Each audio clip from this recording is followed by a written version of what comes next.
Good morning, class. Today we are going to discuss second chapter of business studies named Forms of Business Organization. That is very important chapter as well as interesting chapter. So in this chapter we are going to learn different types of the business organization. Along with this, we will learn about their features, merits, limitations, and difference in between the various forms of the business organization. And lastly, we will analyze about the factors which help us to choose an appropriate form of business organization. So these are the learning outcomes or the learning objectives of this chapter. So first and the very important thing, we have different forms of business organization. Okay, we have sole proprietorship, joint Hindu family business, partnership, cooperative societies, and joint stock companies. So in this chapter we are going to discuss about all these five forms of the business organization with their meanings, merits, demerits, and all. Okay, so first we will discuss over the topic sole proprietorship, because this is a very popular form of the business organization and it is the most suitable form for small businesses. So first we have to find out the meaning of sole proprietorship. As we know the meaning of proprietorship, that is called ownership. Okay, sole, it means only one. If a business is there which are run, managed and controlled by any individual person, then it will be considered as sole proprietorship. That proprietor, that owner can hire 1, 2, 3 according to the requirement number of people for the smooth functioning of their organization. But all the decisions and each and everything will be under that person. So here once again we will revise the meaning of sole proprietorship. So sole proprietorship is a popular form of business organization and is the most suitable form for small businesses. Sole proprietorship refers to a form of business organization which is owned, managed and controlled by an individual who is the recipient of all profits and bearer of all the risk, because all the profit and loss of the business will be bear by that person only. And the word sole implies only one and proprietor refers to the owner. Hence a sole proprietor is the one who is the only owner of the business. This is also very popular by the name of one man business or one man army. So on the basis of meaning or the definitions, we have to discuss the characteristics of the sole proprietorship firm. So first and the very important thing, the formation and closure of sole proprietorship firm, that is very easy. There is no documentation required for the opening of any sole proprietorship firm and easily it can be dissolved. There is no documentation work, there is no legal formalities to disclose such a kind of the business organization. And second and the very important term, that is of liability. Liability, it means the responsibility. The responsibility of sole proprietorship under such a form of the business organization is unlimited, because so in the sole proprietorship, owner will be only the person who will bear all the profit and he will be responsible for the bearing of all the losses and the responsibilities. So if the liability of owner is more than their asset in the business, then he has to sold out his personal asset, personal property to meet its liabilities.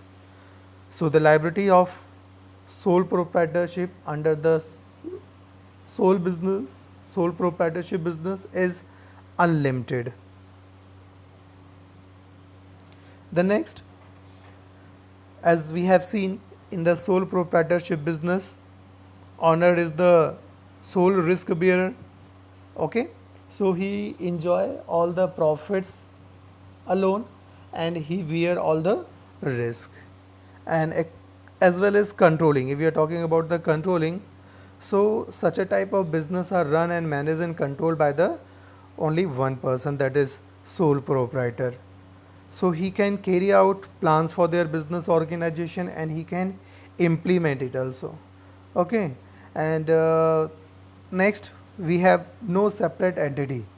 In the sole proprietorship, most probably they are famous by their name or by the name of their business organization. As in the accountancy, we have seen each and every business organization have separate entity with their business organization. But if in case of sole proprietorship, most probably there is no separate entity, because sometimes shops becomes popular by the name of owner or by the name of shop. Okay, shop owners are known by their shops only.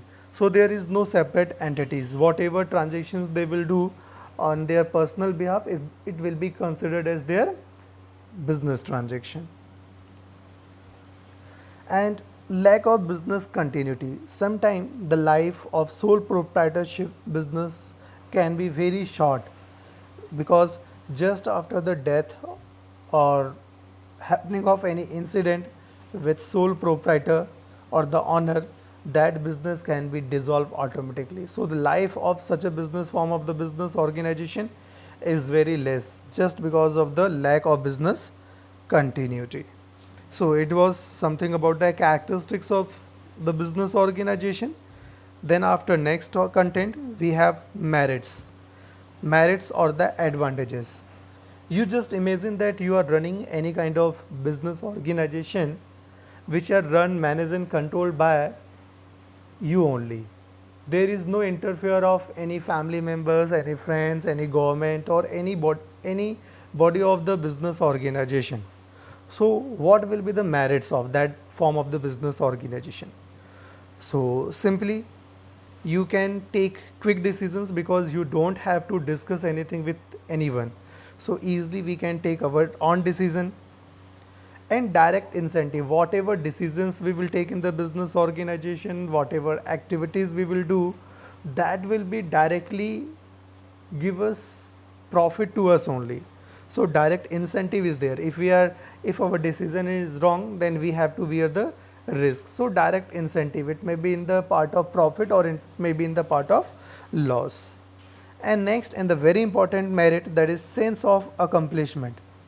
There is a personal satisfaction involved in the working, because whenever you will do any kind of work in your business organization, so you are directly linked with that, because you are going to receive the profit or receive the money directly. So this is a very important one benefit or the merit of sole proprietorship business. And next, and the very important again, is of formation and closure. As we have already seen, as in characteristics, the formation and closure of sole proprietorship firm, that is very easy. There is no legal documentations or the legal activities are there, so easily we can start, and as per the requirement easily we can close it. So these are the merits of the sole proprietorship.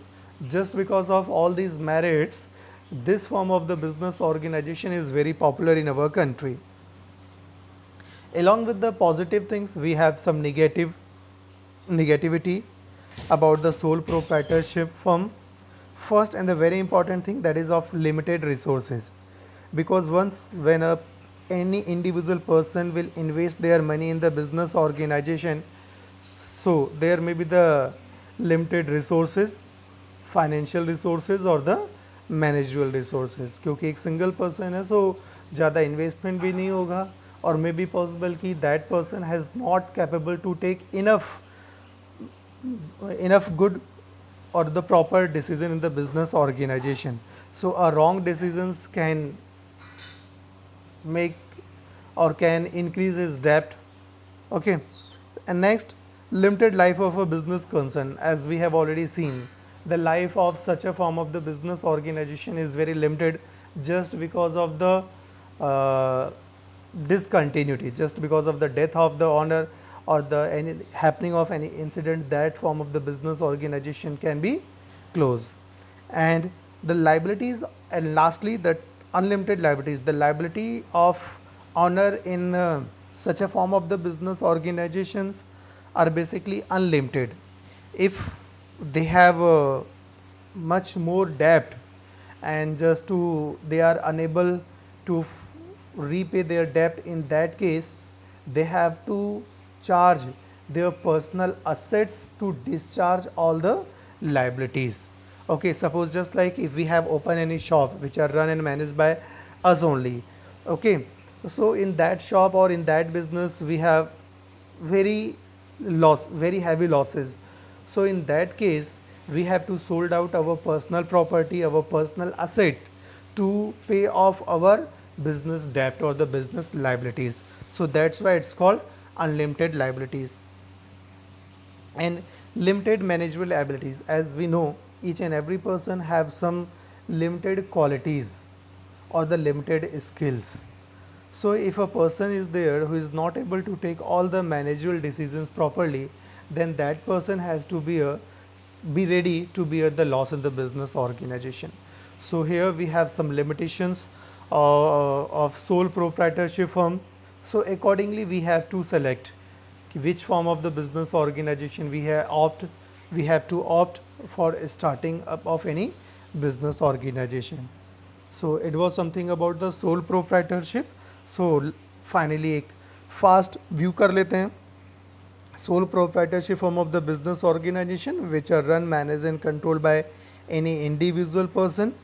So that is run and managed by individual person, so he can take fast decision, he can enjoy all the profits and he can take all the decision. There is no interfere of anyone. Okay, easily we can start such a form of the business organization and easily we can dissolve it. Along with the merits we have some limitations, just like unlimited liabilities, discontinuity of such a form of the business organization, limited managerial skills. Okay, so these are the limitations. After the sole proprietorship firm we have next, that is joint Hindu family business. इसको हम लोग HUF family HUF business भी बोलते हैं. HUF का full form होता है Hindu undivided family business. Okay, so first we have to find out the meaning of joint Hindu family business. So business, we are aware about the word business, any kind of buying selling activities comes under the business. Okay, family, Hindu family. So such a type of business organization can be run by only Hindu family. Okay, but it should be joint Hindu family. It means in that family there should be grandparents, then after their children, 1 2 3. Okay, and then after their children. So there should be the parental business. Okay, so joint Hindu family business refers to a form of organization wherein the business is owned and carried on by the members of the Hindu undivided family. That's why it's called HUF. It is governed by the Hindu law. Okay, the basis of membership in the business is birth. Once when a person take birth in that family, to default just because of the birth he or she becomes the member of that business organization. Okay, in that particular family only. 3 successive generations can be members in the family, as we seen, grandparents, then parents, then after their children. So there should be 3 different generations. The business is controlled by the head of the family. Okay, and the head of the family who is the eldest member and who is called here Karta. So head of the family in Hindu undivided family, they are called Karta. And the liability of Karta in Hindu undivided family, that is more than the others members, because if anything happens in that business organization, so the whole sole responsibility will be bear by Karta, that is head of the family. so that we can understand with the help of an example. Any kind of Hindu family, Hindu undivided family is there. In that family, their grandparent is there. Then after, two child of their grandparent, it means we can imagine your parent and as well as your uncle or the, okay. So along with that, you or your cousins are there in that family, and they used to run two or three different types of the business organization. So that business which was started by your grandparent and that is carried out by your parents and you only, then it will be considered as joint Hindu family business. And then question is there, what will be the effect after the death of the head of the family, just like the grandparent. So in that case, the second most eldest person will become the head of the family. Okay, suppose just after the death of grandparents, जो उनके सबसे बड़े बेटे होंगे, okay, so वो क्या हो जाएंगे, head of the family हो जाएंगे. So he will be in the responsible as karta.